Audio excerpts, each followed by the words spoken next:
Yo guys, I'm back with another video, okay? I'm back with another vid. And lo and behold, it is vlog day, okay? It's vlog day. I've decided to take a little bit of a detour from my general content of fun, laid back, just sort of like comedic videos. And I've decided to talk about something that I think is very important. I was going to do a different vlog, but because of recent times and the momentum that the movement has built, I think it was necessary and important for me to use my platform to talk about something that I identify with and something that affects me as an individual, and it affects Black people as a collective.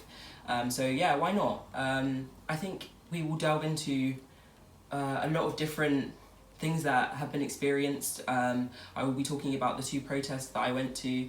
I went to two protests in 2 days, one in Southampton, one in Portsmouth. A little bit different, but overall the same sort of theme, and they were very productive and very helpful in opening my mind to a lot of things that I haven't even considered or hadn't considered as a Black person. We also will be talking about the struggles that I have faced as a Black person. If you guys didn't know, I am a triple threat minority, okay? I am Black, I am a woman, and I am a lesbian, okay? I am gay. So I fall into these sort of subcategories, and I think it's very interesting to sort of think about how that affects someone, especially if we're considering skin colour as well, because I feel like the skin colour, because I feel like my skin colour does affect the way that I'm treated sometimes, which we will get into. But yeah, if you guys do like this video, please remember to like, comment and subscribe, okay? Because I need it, okay? The channel is only 3 weeks old and I still need it. I need that support. So yeah, if you do like it, click the like button below, make sure you subscribe, make sure you've got that post notification button on so you get alerts when I release a new video, and yeah, let's get into it. The whole Black Lives Matter movement was sparked by the outrage felt by people all over the world who witnessed George Floyd's death. There was a video that was circulating around and it basically showed a white police officer, kneeling on the neck of George Floyd for in excess of 10 minutes. There were protests from George, there were outcries from George. He said he couldn't breathe, he was struggling for breath, and ultimately this police officer didn't care, he didn't move. There were bystanders around, there were other police officers around who did nothing, okay? And I think the world was sort of stopped in its tracks for a moment. People were like, fuck, it's 2020 and we still can't rely on the police for support and strength and assistance, okay? Clearly we can see that these officers abused their power and it resulted in the death of a man, okay? And I think that the world sort of was like, wow, I can't believe that this is still happening in these times, okay? It is 2020, okay? We've literally just entered a new decade and people are still in fear of their lives from law enforcement. And I want to speak on America, but I also want to speak on the UK, okay? That's where I'm from. I feel like people believe that there isn't a racial issue in this country and there isn't racial tensions and racial divisions, but there are, okay? As a Black person, I feel like I have the right to speak on my experiences, and I feel as though there are. I think that aspects of the racial divide are different between here and America, and the institutionalized and systemic racism is different but very much similar if we come down to the bottom line. I will talk on some of my experiences. Okay, yeah, we'll take this for an example. I am a 23-year-old, okay? I have just graduated from studying law and international relations at university, and if I had a dime for every single time someone asked me what degree I do, and I say, yeah, I study law, and they're like, and it's like, were you expecting me to say sports science, or, you know, were you expecting me to say that I just, you know, like, yeah, an academic subject? The look is priceless, because I see all of the thoughts sort of like filter through their head, and they're like, oh, really? So how is that? And it's just a little bit patronising, I find, because I'm a little bit like, so based on my look, obviously, you know, I'm fresh out here, no, based on my look, I don't feel like people expect me to say that I study, or I did study a degree that was that academically driven, but I do, and it doesn't stop me from noticing the looks that I get when I tell people, and it hurts a little bit, because it's like, someone like me, or someone that looks like me, is well within their right to study whatever they like, okay? on paper, I'm a smart individual. If you meet me, you'll say I lack the basic common sense, but yeah, I'm smart and I'm proud of the fact that I do that degree, and I don't appreciate the fact that there's shock almost 99.9% of the time. And I've even asked some people, oh, what did you expect me to say? Oh, sports science or physiotherapy or sports therapy. Like, not every black person is gifted in sports, okay? Nothing wrong with that degree, nothing wrong with that, but I feel like there's a label attached to you if you're black. That yeah, you're either going to be a sports star or you're going to be doing something to do with athletics, and it's a little bit like, I can read a book, you know? I can read a book. But yeah, that's just one of the experiences that I've had. I've also been racially abused. I've been called the N-word. I don't want to say it on here. Okay, I don't know how young my viewers are, but I've been called the N-word. We all know what that means. I'll explain a little bit what happened. I was working at a bar, and I was a bartender while at uni. So I was working nights and stuff, and obviously it can get a little bit tedious. You get a little bit tired. It was about 4 a.m. and we were closing at 5. So the bar had closed, and I was cleaning and stuff, and a guy came over and he was like, "Oi, get me a drink now." I turned around, I said, "What?" Like, and we all have this thought process of what it will be like when someone actually calls us the word, okay? We're all like, okay, yeah, like I'll do whatever I want, like I'll like fuck this person up, all of this stuff. But in the moment, it's sort of like the blood drains from your body and you're just like, whoa, like. So I sort of stood there in shock, and a couple of my colleagues around heard what he said, and one of the bouncers, he was white, but he is married to a black lady, and he heard him, and he immediately just dragged him, ripped him down the stairs, and literally went to town on him downstairs, came upstairs and was like, "I'm so sorry that someone like that feels like they could say that to you." And he basically explained to me how long he's been married to his wife and how she goes through struggles of her own, and people don't really necessarily see them together and don't sort of like appreciate their love because of colour. And that really had me thinking, like, damn, like, look at the world that we live in, okay? Look at what people have to go through. And up until that point, I had never dated anyone that was white. Not for fear of dating a white person, but just because we'd never sort of like we were never sort of on the same path. Like, I didn't really have that many white friends, and most of my friends were Asian and all of this stuff. Like, I'll do a little backstory on my life at some point. You guys can drop some questions below on what you want me to talk about. But yeah, that was a little side note. But yeah, like, I'd never really just been in the company of that many white people for me to meet white girls, much less meeting gay white girls, you know? So I didn't really have that. But I did at university, and I met my current girlfriend now, who's white. We've been together for 2 years, and we've experienced our own struggles, culturally and racially.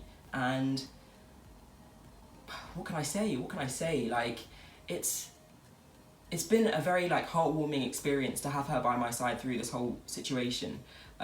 We went to 2 different protests. Well, I went to 2, she went to 1, she was working the next day. But we went to a protest in Southampton, a Black Lives Matter protest. I will plug the link for them on Instagram down below. They have great content, and the protest was amazing. There were some great key speakers in there.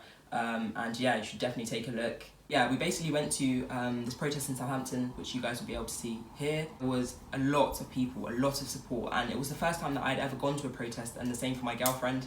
And some of our friends here in Southampton actually messaged us and said, yeah, we're going.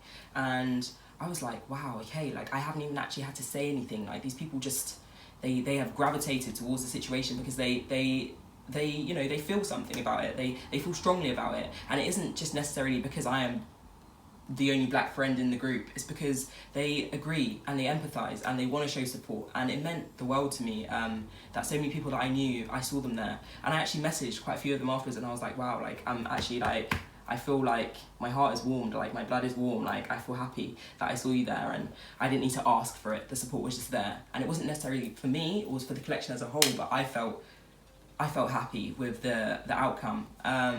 And then I went to another protest the next day in Portsmouth, which you guys will see here.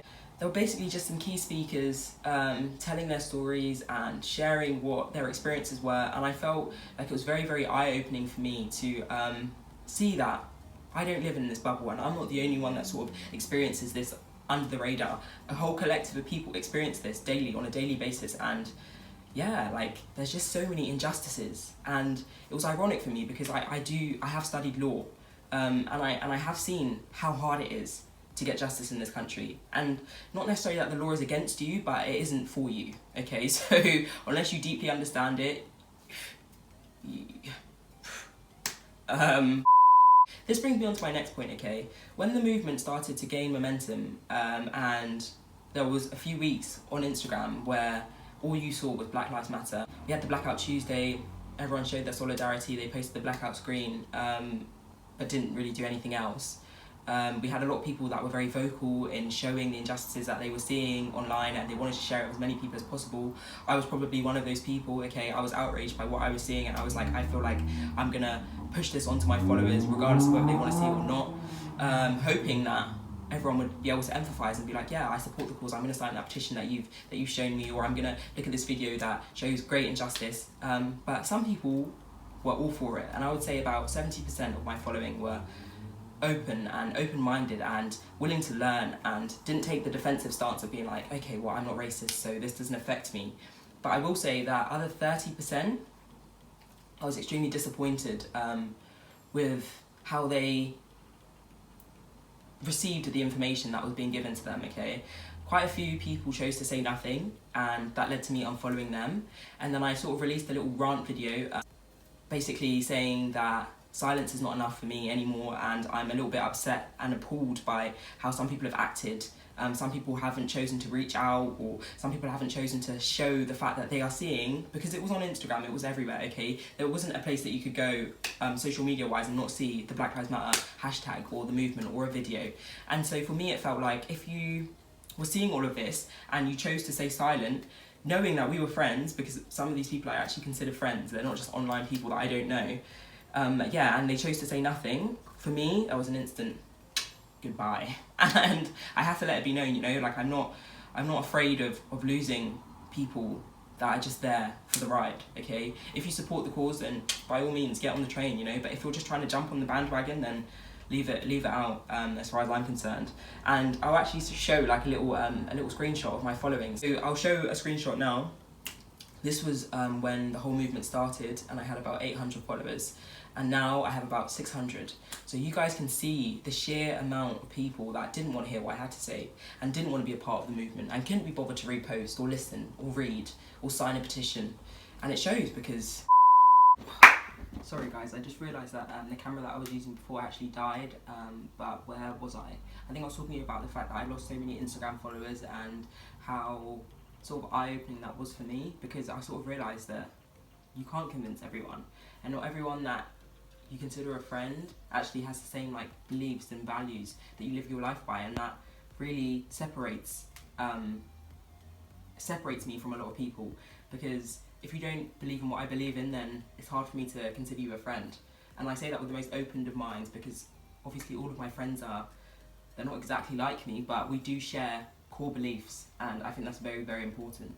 I will end this video by saying that I think that Black Lives Matter is more than a political statement. It's much more than a political statement, and I've heard a lot of people refer to it as like a political movement that they don't want to involve themselves in, because they're fearful that their political views might detract from other things in their life, or it might make it hard for them at work, or so on. But I'd like to stress a lot that I do not consider this a political view to have. I think it's a basic human right. And I think that if you're not in support of it, then honestly I really don't know what you're doing with your time or your life, and I feel like there's no excuses. So after this hefty rant, I think it is time to bring this video to a close. I will show some of the signs that I took pictures of at the various protests that I was at, because I feel like these people spent a lot of time and effort. So I did go around and I asked if I could take a couple of pictures to include in my video. But yeah, that's pretty much it for this week. We will be back to our bullshit next week. I think I'm probably going to do a challenge or a prank, because why the hell not? But yeah, if you guys did like this video, please like, comment and subscribe, okay? And yeah, cheers.